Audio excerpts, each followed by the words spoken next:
Okay, so I am going to do a little bit of behind the scenes process today. So I mentioned on our last call that I was starting to work on my homecoming exhibition, and one of the things that, and I've sort of invited everybody if you would like to make some pieces in regards to whatever homecoming means to you.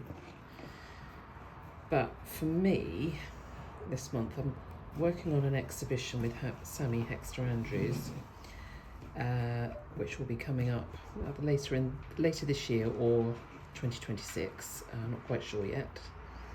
And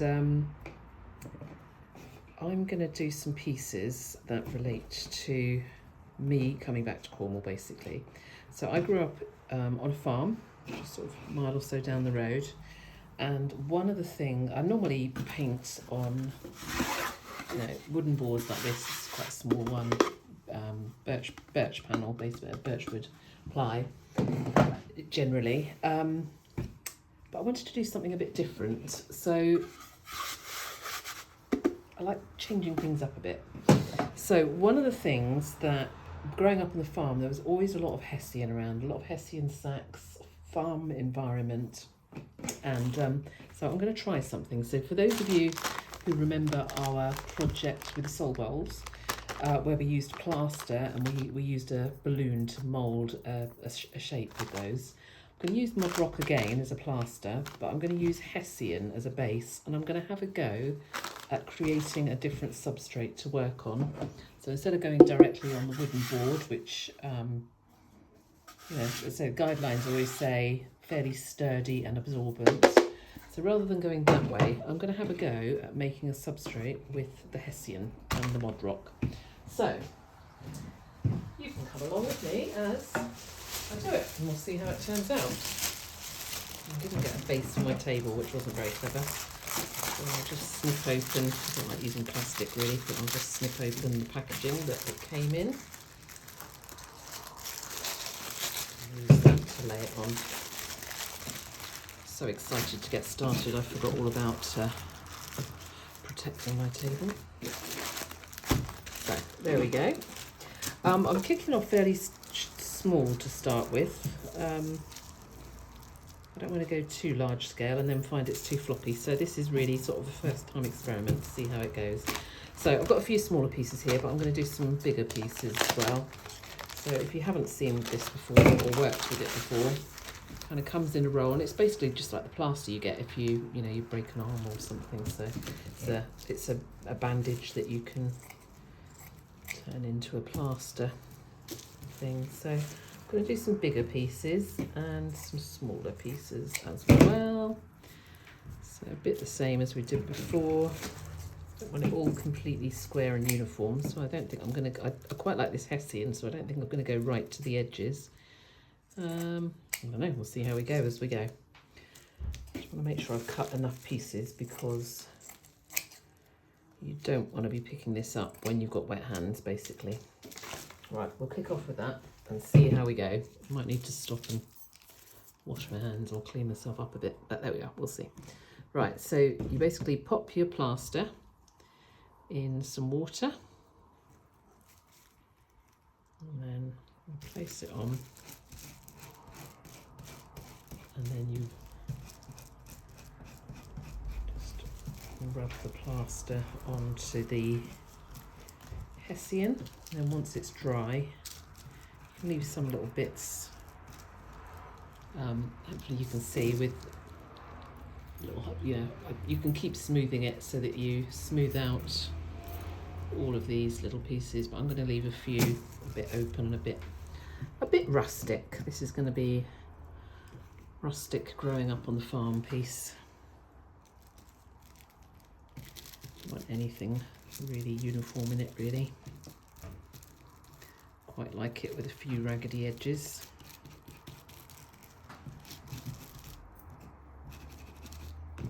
A bit light with the water there. I think the Hessian's actually sucking up the water quite a lot. Anyway, I'll do more than one layer on there. I thought I had another big piece, so maybe I didn't, I don't know. And overlap them a little bit, give it a bit of strength.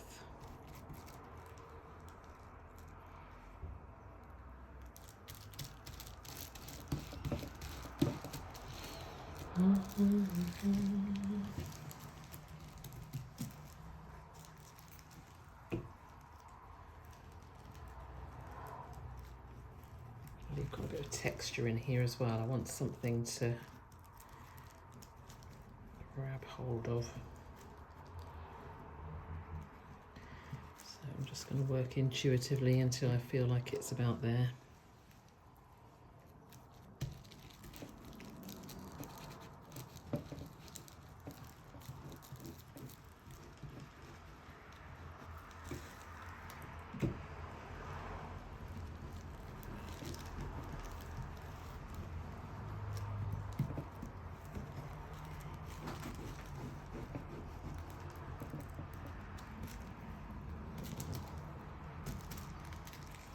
Like I need a bit more.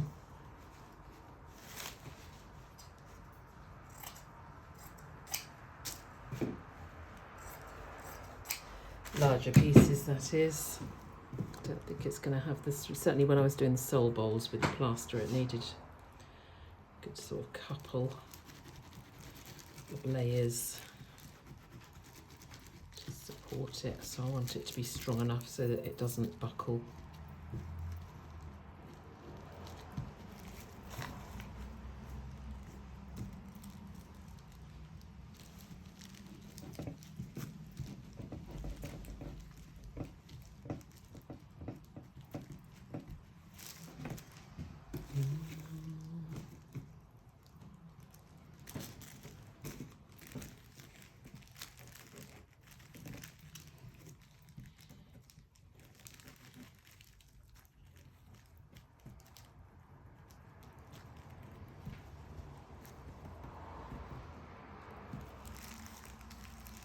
Not sure how these pieces are going to work actually, or maybe if I do another one I'll try not to get it all sloppy, whether it'll clean off or not. I'm really not sure. A whole new experiment. Let's find out.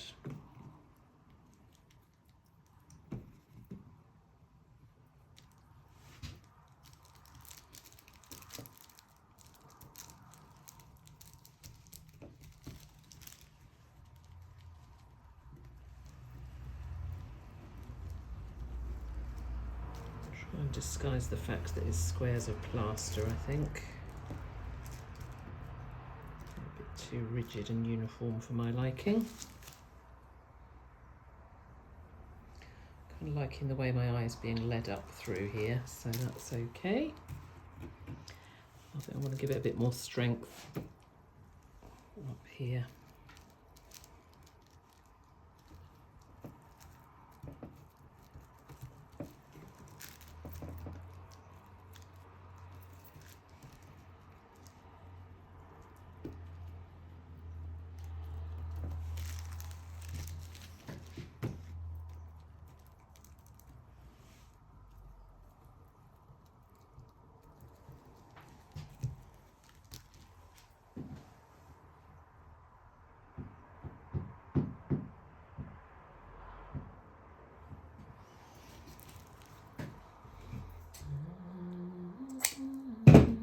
It's too straight down here. I want something, but not too much.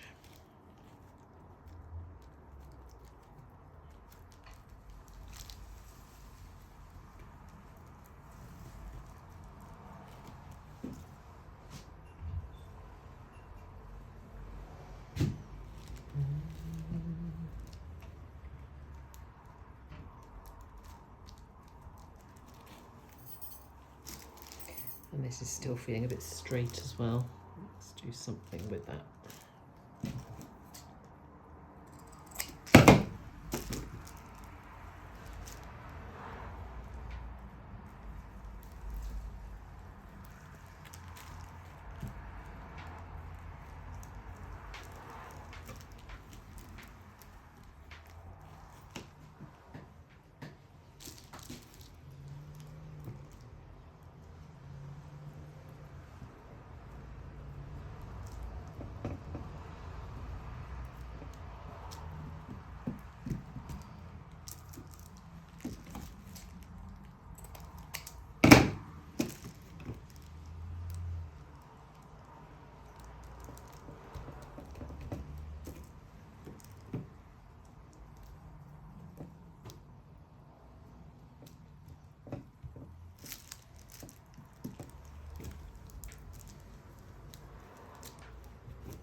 smooth out a few of these holes. I don't want all of them, but I'll get a few smooth areas as well.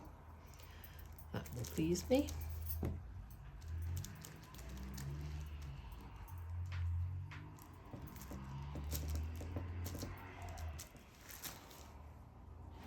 Okay.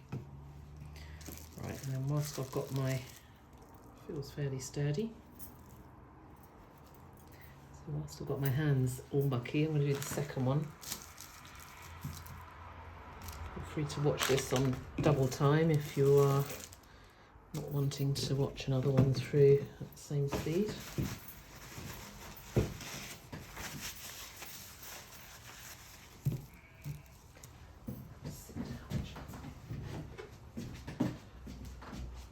I am really missing my old, it's a big 8-seater table in my studio, so I need to find a table that's the right height. This is bending over at that angle is not good.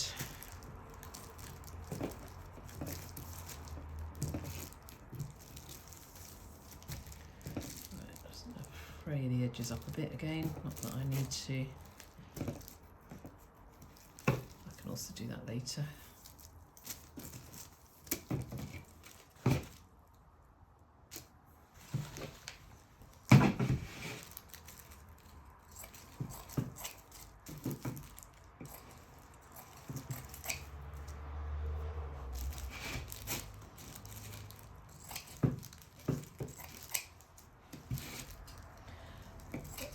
Let me know as well if you have ever used this kind of technique or made your own substrates before, something a bit different. Let me know.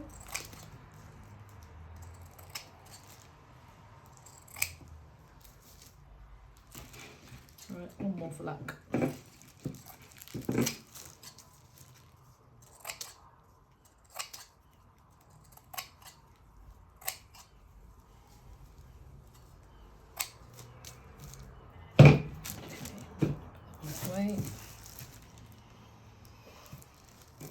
Few of these in across actually, just because why not?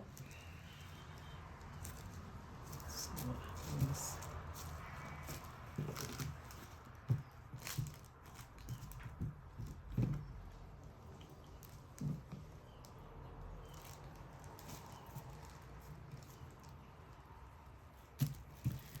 Oh, that one wants to fold up in more shape, so we'll roll with it.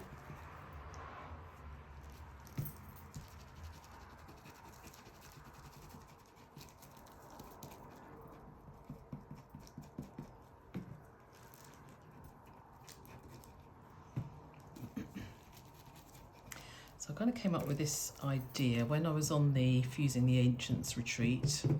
Ursi was talking about using, well, I call it Hessian, she calls it burlap, with the pit lime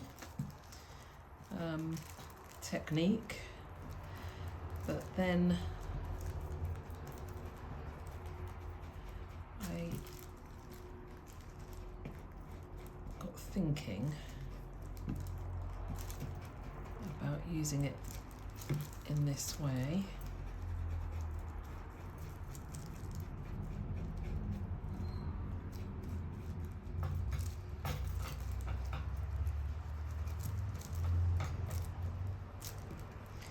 And I also actually did a class with Lally Mill as well. She's more of a mixed media artist but does work with encaustic, and I haven't watched the whole thing through, but I just saw enough of a glimpse to think, oh, that sounds interesting. So I will go back and watch the end of that as well.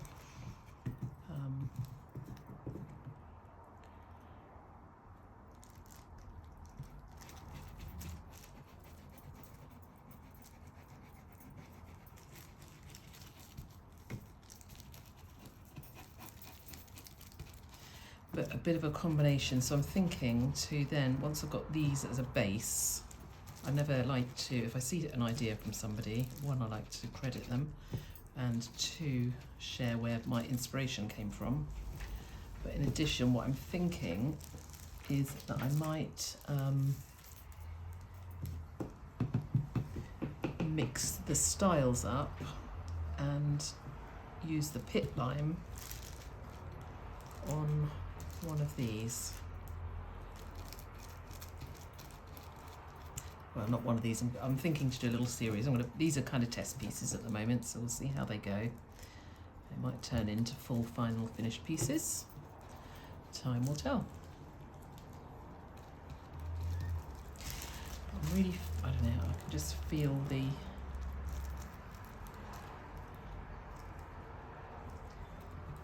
just the Hessian. It's just taking me back to being on the farm, sort of long hot summer days in the 70s. Most of the bags kind of changed into paper ones over time, but there are always a few floating around. Like feed bags, that is, for the cattle. So, but my intention with these pieces is to have some which are very coastal related, and then some that are very inland related. So we spent, well, most of our summers we'd be on the farm harvesting. All the workmen would come around. There wasn't machinery like there is these days, the big industrial sized machinery. So we would be like all hands to deck, from cooking to feed everybody, feed all the workers, through to out rolling bales in, depending on what the weather forecast was doing. If it was rain was forecast, it was, I can remember not being able to lift a bale, but having to roll them across the field to get them into place. So yeah, I'm planning to have something which is kind of having memories and evokes memories of being out in the fields, in the cornfields and out on the farm. Blackberries and just all that deep summer Cornish environment. And then others I'm going to have obviously down on the coast at the sea, where the beach is always one of my favourite places, so there's going to be some of that as well.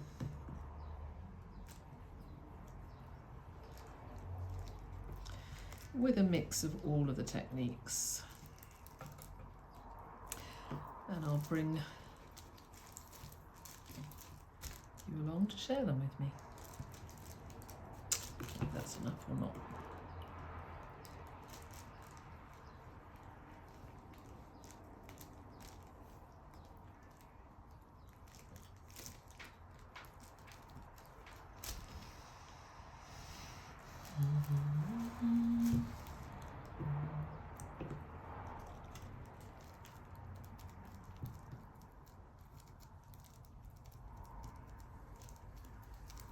And the other thing I'm really keen to try with this is natural pigments. I've mentioned that a few times on our Waxworks calls. So if I can get some of the natural pigments from the land into a paper form, I'll be very happy. Right, I think I'm going to leave it there for now.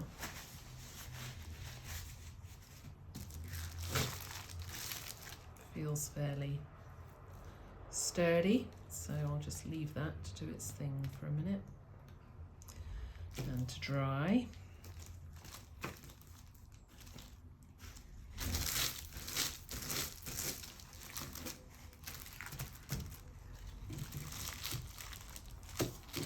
Okay, right, so that was one thing I wanted to show you.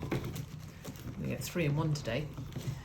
So I've got some updates. So the other thing that I bought, getting all the behind the scenes, is I posted a photo in, let me move this to one side. I posted a photo in the Waxworks group, and I bought some silicone mould putty. I don't know if you can see the name of it, Decor Rom. Anyhow, I was a bit disappointed when it arrived because they looked like the tubs that Lynn had on the Fusing the Ancients Encaustic retreat were about twice the size of that. So in my head, I thought I was ordering the same size, but these look quite little actually. So these are 7 ounces each. But what I'm going to do, I should probably tidy this away really before I move on to the next thing. Let's put that.